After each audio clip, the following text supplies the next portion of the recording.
नमस्कार, KP news 24/7 में आपका स्वागत है। मैं हूं आयुषी विजयवर्गीय आपके साथ। तो चलिए खबरों के सफर की शुरुआत करते हैं और सबसे पहले एक नजर हेडलाइंस पर। केंद्रीय उर्वरक मंत्री भगवंत खुबा ने पूर्व मंत्री और औराद के विधायक प्रभु चव्हाण को मुकदमा दायर करने की चेतावनी दी। बिदर जिले के लोकायुक्त 17 से 21 अगस्त तक सार्वजनिक शिकायत स्वीकार करें। तमिलनाडु कर्नाटक को बारिश का संकट साझा करना चाहिए, कावेरी जल मुद्दे पर सीएम सिद्धरामैया का बयान। गृहलक्ष्मी योजना के शुभारंभ में 1 लाख से अधिक लोग भाग लेंगे, मंत्री लक्ष्मी हेब्बालकर का बयान। सुधा मूर्ति पाठ्यपुस्तक संशोधन के लिए 19 सदस्यीय एनसीईआरटी पैनल का हिस्सा है। मणिपुर पर प्रधानमंत्री ने नहीं दिया जवाब, केवल नेहरू और कांग्रेस का मजाक उड़ाया, खड़गे ने पीएम मोदी पर की टिप्पणी। न्याय संहिता बिल पर भड़के कपिल सिब्बल, बोले न्यायाधीश हो जाएं चौकन्ने, सरकार ला रही है डरावना कानून।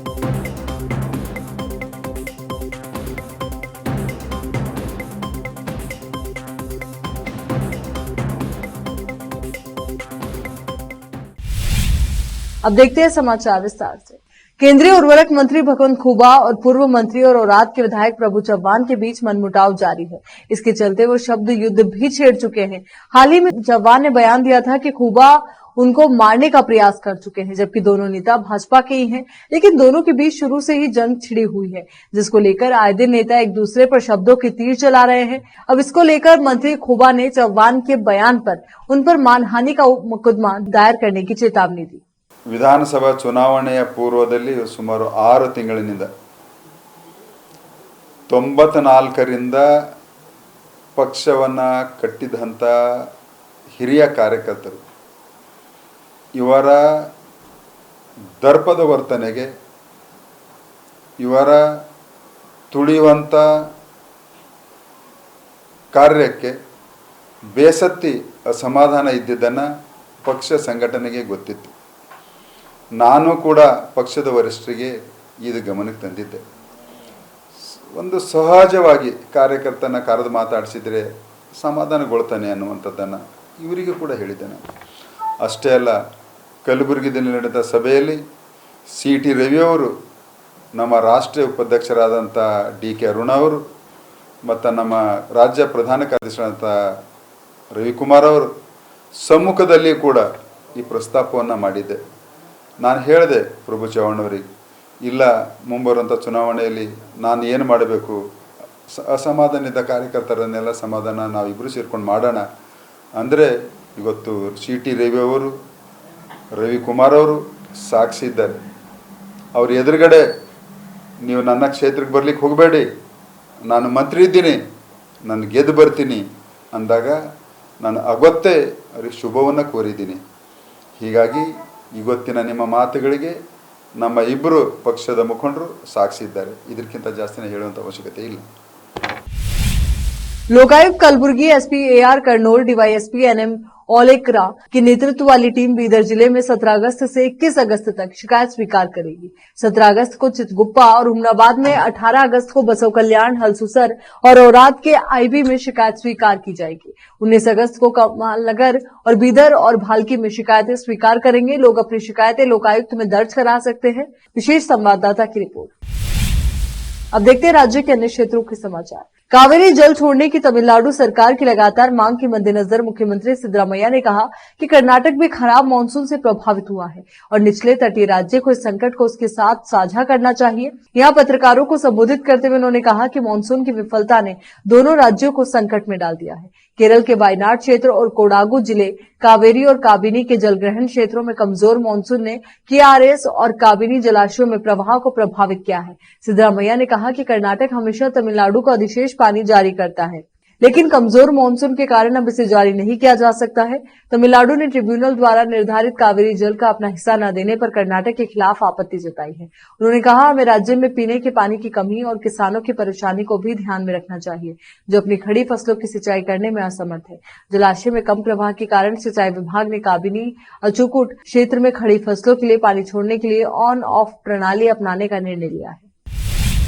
29 और 30 अगस्त को बेलगावी जिला स्टेडियम में होने वाले सरकार प्रायोजित गृहलक्ष्मी योजना के शुभारंभ में लगभग 1 लाख लोगों के भाग लेने की उम्मीद है। महिला और बाल विकास मंत्री लक्ष्मी हेब्बालकर पहल करेंगी। कांग्रेस पार्टी के कई शीर्ष नेता मेगा इवेंट से पहले जिला स्टेडियम का दौरा कर रहे हैं, जिसमें सोनिया गांधी और राहुल गांधी जैसे कांग्रेस के शीर्ष नेताओं के भाग लेने की संभावना है। शुक्रवार शाम को स्टेडियम का दौरा करने वाले मुख्यमंत्री सिद्धरामैया ने कहा कि राहुल गांधी ने पहले ही अपनी भागीदारी की पुष्टि कर दी है, लेकिन सोनिया गांधी ने अभी तक उन्हें नहीं दिया गया निमंत्रण स्वीकार नहीं किया है। गृहलक्ष्मी योजना के लिए राज्य में अब तक 1 करोड़ 60 लाख से अधिक महिलाओं ने इसका लाभ उठाने के लिए अपना नाम पंजीकृत कराया है और पंजीकरण की प्रक्रिया नियमित अंतराल पर निःशुल्क की जा रही है। सूत्रों ने कहा कि सरकार बेलगावी के सीपीईडी मैदान में गृहलक्ष्मी का शुभारंभ करने की इच्छुक थी, लेकिन विभिन्न कारणों से आयोजन स्थल को बदलने और इसे जिला स्टेडियम में आयोजित करने का फैसला लिया गया। हेब्बालकर ने कहा कि ये आयोजन सरकार द्वारा आयोजित किए जाने वाले सबसे बड़े आयोजनों में से एक होगा। उन्होंने कहा कि गृहलक्ष्मी योजना को महिलाओं से जबरदस्त प्रतिक्रिया मिली है और उम्मीद है कि इससे गरीब महिलाओं को अपना जीवन बेहतर बनाने में मदद मिलेगी। अपने क्षेत्र के कई विशेषज्ञों और दिग्गज जैसे इन्फोसिस फाउंडेशन के अध्यक्ष सुधा मूर्ति, संगीत उस्ताद शंकर महादेवन, अर्थशास्त्री विवेक देबरॉय, संजीव सान्याल और 16 अन्य लोग कक्षा के लिए पाठ्य पुस्तकों को संशोधित करने के लिए एनसीईआरटी द्वारा गठित एक समिति का हिस्सा होंगे। 3 से 12 तक नए पाठ्यक्रम के अनुसार जो राष्ट्रीय शिक्षा नीति एनईपी के नियमों का पालन करेगा। ये घोषणा मई में विपक्ष द्वारा भाजपा के नेतृत्व वाली केंद्र सरकार पर प्रतिशोध की भावना से शिक्षण सामग्री को सफेद करने के कई आरोप लगाए जाने के बाद आई है। पर्याप्त औचित्य के बिना कई विषयों को हटा दिया गया है, जिससे भारी विवाद और हंगामा हुआ। अधिकारियों के अनुसार समिति पाठ्यक्रम को स्कूली शिक्षा के लिए राष्ट्रीय पाठ्यचर्या की रूपरेखा एनसीएफएससी के साथ संरेखित करने के लिए काम करेगी, जिसके कस्तूरी रंगन के नेतृत्व वाली समिति ने राष्ट्रीय शिक्षा नीति एनईपी 2020 के क्रियान्वयन के एक भाग के रूप में विकसित किया था। कर्नाटक प्रदेश कांग्रेस समिति के प्रवक्ता एसएम पाटिल ने कहा कि भाजपा हमारी कांग्रेस सरकार पर झूठे आरोप लगा रही है। पाटिल आज बीजापुर शहर में पत्रकारों से बात कर रहे थे। उन्होंने कॉन्ट्रैक्टर्स के मुद्दे पर भी टिप्पणी की। बीजापुर से फिरोज शेख की रिपोर्ट। राज्यದಲ್ಲಿ ಕಾಂಟ್ರಾಕ್ಟರ್ಗಳಿಗೆ ಕಾಂಗ್ರೆಸ್ ಸರ್ಕಾರ ಪೇಮೆಂಟ್ ಮಾಡ್ತಾ ಇಲ್ಲ ಅಂತ ಹೇಳಿ ಬಿಜೆಪಿಯವರು ಮತ್ತು ಅವರ ಪರಿವಾರದವರು ಭಾಳ ಗುಲ್ಲೆಬ್ಬಿಸ್ತಾ ಇದ್ದಾರೆ. ಕಳೆದ 3 ವರ್ಷಗಳಿಂದ ಈ ರಾಜ್ಯದಲ್ಲಿ ಬಿಜೆಪಿ ಸರ್ಕಾರ ಆಡಳಿತ ಮಾಡ್ತಾ ಇತ್ತು. ಕಾಂಟ್ರಾಕ್ಟರ್ಗಳಿಗೆ ಬಿಲ್ ಸಂದಾಯ ಮಾಡ್ತಾ ಇಲ್ಲ, ಹಣ ಸಂದಾಯ ಮಾಡ್ತಾ ಇಲ್ಲ, 40% ಕಮಿಷನ್ ಕೇಳ್ತಿದ್ದಾರೆ ಅಂತ ಹೇಳಿ ಈ ರಾಜ್ಯದ ಕಾಂಟ್ರಾಕ್ಟರ್ ಸಂಘದವರು ಮತ್ತು ಕಾಂಟ್ರಾಕ್ಟರ್ಗಳು ಇಲ್ಲಿಂದ ದಿಲ್ಲಿಯವರೆಗೆ ಮುಖ್ಯಮಂತ್ರಿಯಿಂದ ಪ್ರಧಾನಮಂತ್ರಿಯವರೆಗೆ ದೂರು ಸಲ್ಲಿಸಿದ್ರು, ದಿಲ್ಲಿಗೆ ಅಲೆದಾಡಿದ್ರು, ಅವ್ರಿಗೆ ಪೇಮೆಂಟು ಮಾಡಲಿಲ್ಲ. ಆದರೆ ಈಗ ದಿಢೀರ್ನೇ ಕಾಂಗ್ರೆಸ್ ಸರ್ಕಾರ ಬಂದ ತಕ್ಷಣ ಬಿ ಜೆ ಪಿಯವರಿಗೂ ಮತ್ತು ಮಾಜಿ ಮುಖ್ಯಮಂತ್ರಿ ಬೊಮ್ಮಾಯಿಯವರಿಗೆ ಕಾಂಟ್ರಾಕ್ಟರ್ ಪೇಮೆಂಟ್ ಮಾಡೋ ಬಗ್ಗೆ ಭಾಳ ಕಾಳಜಿ ಬಂದುಬಿಟ್ಟದು. ಬೆಳಗಾವಿದ ಒಬ್ಬ ಕಾಂಟ್ರಾಕ್ಟರ್ ನನಗೆ ಪೇಮೆಂಟ್ ಮಾಡ್ತಾ ಇಲ್ಲ ಅಂಥೇಳಿ ಆತ್ಮಹತ್ಯೆ ಮಾಡಿಕೊಂಡ. ಅದು ನೆನಪಿಲ್ಲ ಇವರಿಗೆ. ಆ ಆತ್ಮಹತ್ಯೆ ಮಾಡಿಕೊಂಡಂಥ ಕೇಸ್ ಸಹಿತ ಈಶ್ವರಪ್ಪನವ್ರ ಮೇಲೆ ನೇರ ಆರೋಪ ಮಾಡಿ ಅವನು ಬರೆದಿಟ್ಟು ಆತ್ಮಹತ್ಯೆ ಮಾಡ್ಕೊಂಡಿದ್ದ. ಅದು ಸಹಿತ ಇವತ್ತು ಮುಚ್ಚಿ ಹಾಕಿದ್ದಾರೆ ತಮ್ಮ ಆಡಳಿತ ಅವಧಿಯಲ್ಲಿ. ಇಷ್ಟಾದರೂ ಸಹಿತ ಇವರು ಪೇಮೆಂಟ್ ಮಾಡ್ತಾ ಇಲ್ಲ ಅಂಥೇಳಿ ಸುಳ್ಳು ಆರೋಪ ಮಾಡ್ತಾ ಇದ್ದಾರೆ. 1-2 ದಿವಸದಿಂದ BBMP ಕಾಂಟ್ರಾಕ್ಟರ್ ಆತ್ಮಹತ್ಯೆ ಮಾಡ್ಕೊಂಡಿದ್ದಾನೆ ಅಂತ ಎಬ್ಸಿದ್ರು. ಮಾರನೇ ದಿವಸ ಅವ್ರ ಫ್ಯಾಮಿಲಿಯವರೇ ಹೇಳಿದ್ರು ಅವನು ಕಾಂಟ್ರಾಕ್ಟರ್ ಅಲ್ಲ, ಅವನು ಮಾನಸಿಕ ರೋಗಿಯಾಗಿ ಆತ್ಮಹತ್ಯೆ ಮಾಡ್ಕೊಂಡಿದ್ದಾನೆ, ಅವ್ನು ಕಾಂಟ್ರಾಕ್ಟ್ ವರ್ಕು ಮಾಡಿಲ್ಲ, ಅವನ ಹೆಸರು ಲೈಸೆನ್ಸ್ ಇಲ್ಲ, ಅವನು ಏನೂ ಇಲ್ಲ ಅಂತ ಹೇಳಿದ್ರು. ಎಷ್ಟು ಸುಳ್ಳು ಎಬ್ಬಿಸ್ತಾರೆ ಇವರು. ಅದಕ್ಕೂ ಒಂದು ಮಿತಿ ಬೇಕಲ್ಲ, ಸುಳ್ಳು ಹೇಳಕ್ಕೆ ಮಿತಿನೇ ಇಲ್ಲ ಇದಕ್ಕೆ. ಇಷ್ಟು ಸುಳ್ಳು ಹೇಳೋದ್ರಿಂದ ಏನಾದರೂ ನಾವು ಮತ್ತೆ ಬೆಳಿತೀವಿ ಅಂತ ತಿಳ್ಕೊಂಡಿರ್ಬೋದು ಇವರು. यार रुकेंगे एक छोटे से ब्रेक के लिए, जल्द हाजिर होंगे।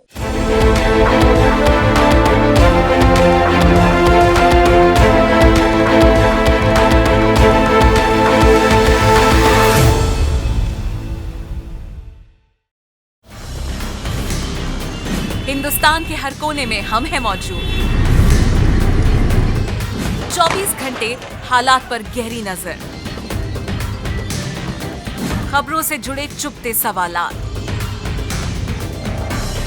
और आपको दिखाता है धार्मिक, सामाजिक, राजनीतिक, लोकल और इंटरनेशनल न्यूज की सबसे बेहतर कवरेज। जो आपको रखती है हर पल बाखबर। देश और दुनिया भर की खबर के लिए देखते रहें KP news 24/7। Noor education trust Bidar की ओर से चलाए जाने वाला Noor MEd and BEd college Bidar, recognized by NCTE Delhi and affiliated to Gulbarga University, Gulbarga. Admission are open for the academic year 2022-23. विशेषज्ञ और सक्षम शिक्षकों द्वारा शिक्षा प्राप्त करने के लिए नूर एमएड एंड बीएड कॉलेज में दाखिला लें और शांत वातावरण में शिक्षा प्राप्त करें। बीदर शहर में बेहतर शिक्षा का एकमात्र केंद्र Noor MEd and BEd college, Shahpur gate, Bidar. Phone numbers 9945283920, 8482221297। शहर बीदर में अनमोल ग्रुप ऑफ रेस्टोरेंट्स की ओर से रॉयल अनमोल फैमिली रेस्टोरेंट और अनमोल रेस्टोरेंट के जरिए लोगों को स्वादिष्ट खानों के जरिए बेहतरीन सेवाएं प्रदान करने के झंडे गड़ने के बाद अनमोल रेस्टोरेंट के मालिकों ने अब शहर बीदर के लोगों की सेवा के लिए कदम आगे बढ़ाते हुए अब शहर बीदर के सबसे व्यस्त इलाके में एक शानदार फंक्शन हॉल अनमोल पैलेस बनाया है। शहर के हैदराबाद रोड पर स्थित ये शानदार अनमोल पैलेस फंक्शन हॉल अपने बेहतरीन लोकेशन, बेहतरीन वातावरण और अपनी खूबसूरती के कारण सबके आकर्षण का केंद्र बन गया है। यहाँ पर खूबसूरत हॉल, दूल्हा दुल्हन के लिए खूबसूरत स्टेज, खुला और हवादार डाइनिंग हॉल उपलब्ध है और साथ ही यहाँ पर अलहदा वेस्ट सेक्शन और वीआईपी सेक्शन भी मौजूद है। अपने बच्चों की शादी, वलीमा और दूसरे फंक्शंस के लिए आज ही दौड़े चले आइए। याद रखिए, अपने सभी प्रकार के फंक्शंस को यादगार बनाने का केंद्र है प्रोप्रिएटर अब्दुल खालिद और मोहम्मद बशारत अहमद की शानदार पेशकश अनमोल पैलेस फंक्शन हॉल। यहाँ पर बुकिंग शुरू हो गई है, फौरन आइए और फंक्शन हॉल बुक करवाइए। Address near APMC vegetable market, Hyderabad road, Bidar 585403। Booking करने और अधिक जानकारी के लिए इस नंबर पर संपर्क करें 8310357864। हिंदुस्तान के हर कोने में हम हैं मौजूद। 24 घंटे हालात पर गहरी नजर, खबरों से जुड़े चुपते सवालात और आपको दिखाता है धार्मिक, सामाजिक, राजनीतिक, लोकल और इंटरनेशनल न्यूज की सबसे बेहतर कवरेज जो आपको रखती है हर पल बाखबर। देश और दुनिया भर की खबर के लिए देखते रहें केपी न्यूज 24/7।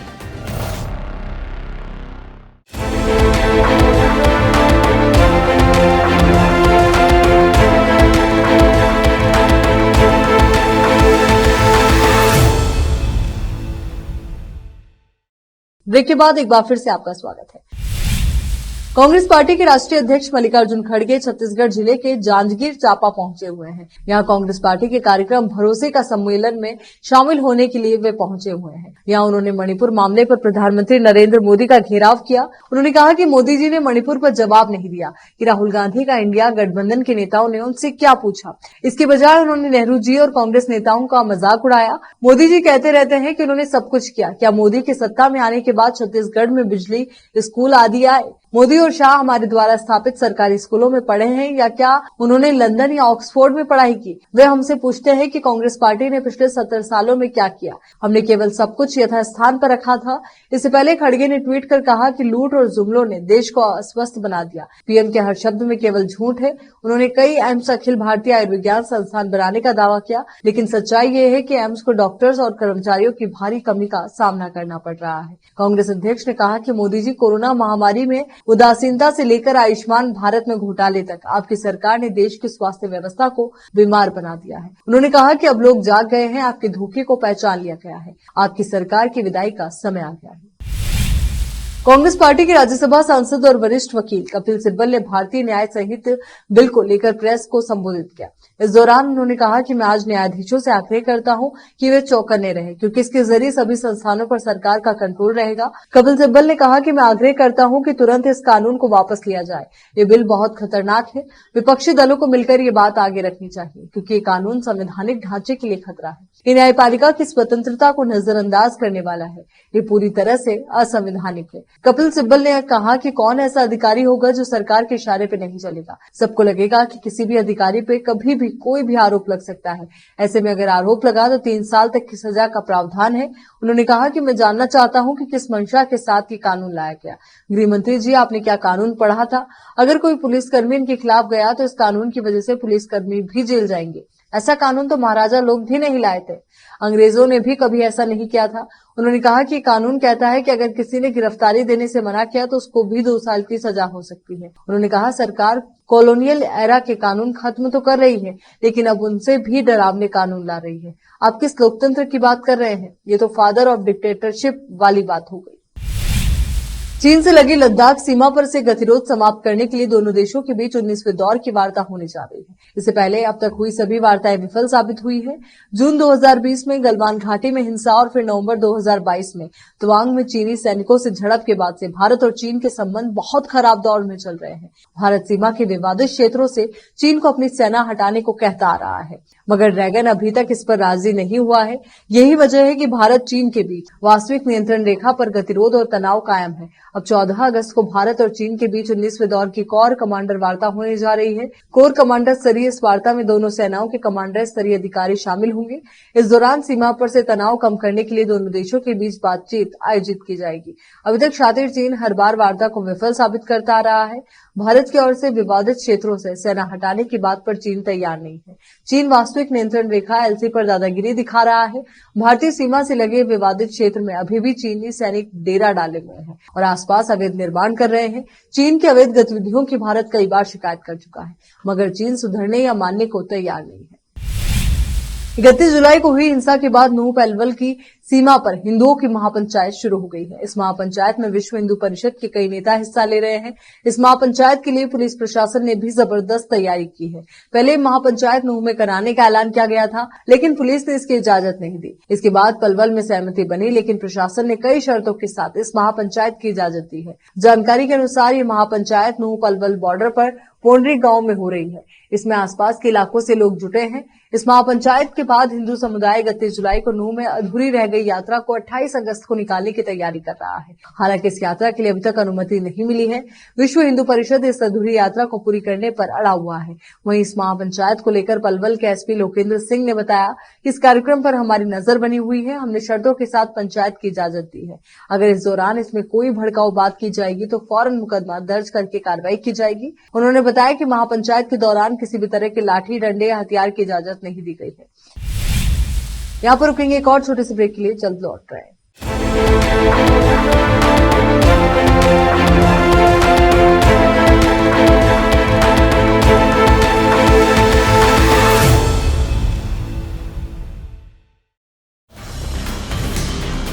हिंदुस्तान के हर कोने में हम हैं मौजूद। 24 घंटे हालात पर गहरी नजर, खबरों से जुड़े चुपते सवालात और आपको दिखाता है धार्मिक, सामाजिक, राजनीतिक, लोकल और इंटरनेशनल न्यूज की सबसे बेहतर कवरेज, जो आपको रखती है हर पल बाखबर। देश और दुनिया भर की खबर के लिए देखते रहें KP news 24/7। Noor education trust Bidar की ओर से चलाए जाने वाला Noor MEd and BEd college Bidar, recognised by NCTE Delhi and affiliated to Gulbarga University, Gulbarga. Admission are open for the academic year 2022-23. विशेषज्ञ और सक्षम शिक्षकों द्वारा शिक्षा प्राप्त करने के लिए नूर एमएड एंड बीएड कॉलेज में दाखिला लें और शांत वातावरण में शिक्षा प्राप्त करें। बीदर शहर में बेहतर शिक्षा का एकमात्र केंद्र Noor MEd and BEd college, Shahpur gate, Bidar. Phone numbers 9945283920, 8482221297। शहर बीदर में अनमोल ग्रुप ऑफ रेस्टोरेंट्स की ओर से रॉयल अनमोल फैमिली रेस्टोरेंट और अनमोल रेस्टोरेंट के जरिए लोगों को स्वादिष्ट खानों के जरिए बेहतरीन सेवाएं प्रदान करने के झंडे गड़ने के बाद अनमोल रेस्टोरेंट के मालिकों ने अब शहर बीदर के लोगों की सेवा के लिए कदम आगे बढ़ाते हुए अब शहर बीदर के सबसे व्यस्त इलाके में एक शानदार फंक्शन हॉल अनमोल पैलेस बनाया है। शहर के हैदराबाद रोड पर स्थित ये शानदार अनमोल पैलेस फंक्शन हॉल अपने बेहतरीन लोकेशन, बेहतरीन वातावरण और अपनी खूबसूरती के कारण सबके आकर्षण का केंद्र बन गया है।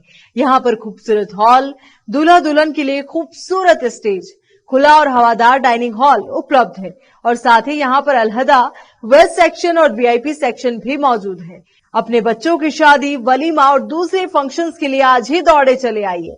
याद रखिए, अपने सभी प्रकार के फंक्शंस को यादगार बनाने का केंद्र है प्रोप्रिएटर अब्दुल खालिद और मोहम्मद बशारत अहमद की शानदार पेशकश अनमोल पैलेस फंक्शन हॉल। यहाँ पर बुकिंग शुरू हो गई है, फौरन आइए और फंक्शन हॉल बुक करवाइए। Address near APMC vegetable market, Hyderabad road, Bidar 585403। Booking करने और अधिक जानकारी के लिए इस नंबर पर संपर्क करें 8310357864। हिंदुस्तान के हर कोने में हम हैं मौजूद। 24 घंटे हालात पर गहरी नजर,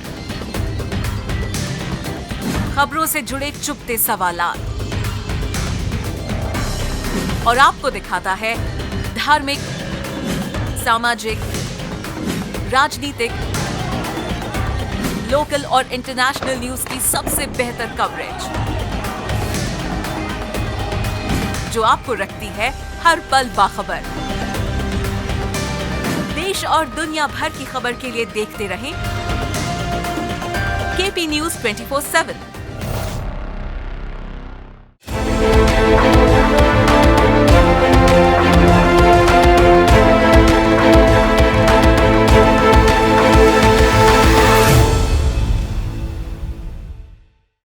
ब्रेक के बाद एक बार फिर से आपका स्वागत है। मलेशिया में शनिवार को संपन्न हुए 6 प्रांतों के चुनाव में दिलचस्प मुकाबला होने की उम्मीद बढ़ गई है। मौजूदा प्रधानमंत्री अनवर इब्राहिम के बहुदलीय गठबंधन और प्रतिद्वंदी इस्लामी पार्टी ने उम्मीद के अनुरूप 3 प्रांतों में जीत हासिल की। निर्वाचन आयोग ने घोषणा की कि अनवर के बहुदलीय गठबंधन को देश के 2 सबसे अमीर प्रांतों सेलंगोर और पेनांग में जीत मिली, जबकि नेगेरी सेम्बिलन में भी वो विजयी रहा। आयोग ने कहा कि विपक्षी पेरिक्तान नेशनल गठबंधन ने केदाहा, केलांतन और तेरेंगुनु में जीत दर्ज की। टीएन गठबंधन में पैन मलेशियन इस्लामी पार्टी शामिल है। जानकारों ने कहा कि परिणाम से अनवर पर दबाव कुछ कम हुआ है और उनकी नई सरकार की स्थिरता बढ़ेगी। हालांकि उनके लिए आने वाले समय अभी भी चुनौतीपूर्ण होगा, क्योंकि पूर्व प्रधानमंत्री मुहिद्दीन यासीन के नेतृत्व वाले पीएन गठबंधन ने अच्छा प्रदर्शन किया है। सीरिया की राजधानी दमिश्क रविवार की सुबह तेज धमाके से दहल उठी। सरकारी मीडिया और स्थानीय निवासियों की ओर से दी गई जानकारी के मुताबिक आसपास के इलाकों में धमाके की एक नहीं बल्कि कई आवाजें सुनाई दी। अब तक किसी सरकारी अधिकारी ने इस हमले के संबंध में कोई जानकारी नहीं दी। दमिश्क पर हुए इस हमले का शक इजराइल पर जा रहा है। रिपोर्ट के मुताबिक इजराइल पहले भी सीरिया में कई हवाई हमलों को अंजाम दे चुका है। इससे पहले 7 अगस्त को इसी तरह सीरिया में हवाई हमले हुए थे। तब सीरिया की सरकारी मीडिया ने बताया था कि इजरायली हवाई हमलों में राजधानी दमिश्क के आसपास के इलाकों को निशाना बनाया गया। इन हमलों में सीरियाई सेना के 4 सैनिक मारे गए थे। निगरानी संस्था Syrian observatory for human rights के मुताबिक इजरायली हमलों में सीरिया के हथियारों और शस्त्रागारों को निशाना बनाया गया था। इसके साथ ही हमले में ईरान समर्थित लड़ाकों को भी निशाना बनाया गया। इजरायल ने हाल ही के सालों में सीरिया में सरकारी कब्जे वाले स्थानों को निशाना बनाते हुए सैकड़ों हमले किए। हालांकि इजरायल कभी हमले की बात को स्वीकारता नहीं। अब एक नजर फिल्मी समाचारों पर। अंकिता लोखंडे ने दिया पिता को कंधा, फूट फूट कर रोती दिखी एक्ट्रेस। अब समाचार खेल जगत से हैं। T20 में इस टीम ने की सबसे ज्यादा शतकीय साझेदारी, वो पाकिस्तान से आगे भारत। आखिर में देखते हैं समाचार बाजार के। खरीफ फसलों का कुल रकबा मामूली रूप से बढ़कर 979.88 लाख हेक्टेयर हो गया, जबकि पिछले साल की समान अवधि में ये 972,58,000 हेक्टेयर था। चलिए एक बार फिर से नजर डालते हैं हेडलाइंस पर। केंद्रीय उर्वरक मंत्री भगवंत खुबा ने पूर्व मंत्री और औराद के विधायक प्रभु चव्हाण को मुकदमा दायर करने की चेतावनी दी। बीदर जिले के लोकायुक्त 17 से 21 अगस्त तक सार्वजनिक शिकायत स्वीकार करें। तमिलनाडु कर्नाटक को बारिश का संकट साझा करना चाहिए, कावेरी जल मुद्दे पर सीएम सिद्धरामैया का बयान। गृहलक्ष्मी योजना के शुभारंभ में 1 लाख से अधिक लोग भाग लेंगे, मंत्री लक्ष्मी हेब्बालकर का बयान। सुधा मूर्ति पाठ्यपुस्तक संशोधन के लिए 19 सदस्यीय एनसीईआरटी पैनल का हिस्सा है। मणिपुर पर प्रधानमंत्री ने नहीं दिया जवाब, केवल नेहरू और कांग्रेस का मजाक उड़ाया, खड़गे ने पीएम मोदी पर की टिप्पणी। न्याय संहिता बिल पर भड़के कपिल सिब्बल, बोले न्यायाधीश हो जाएं चौकन्ने, सरकार ला रही है डरावना कानून।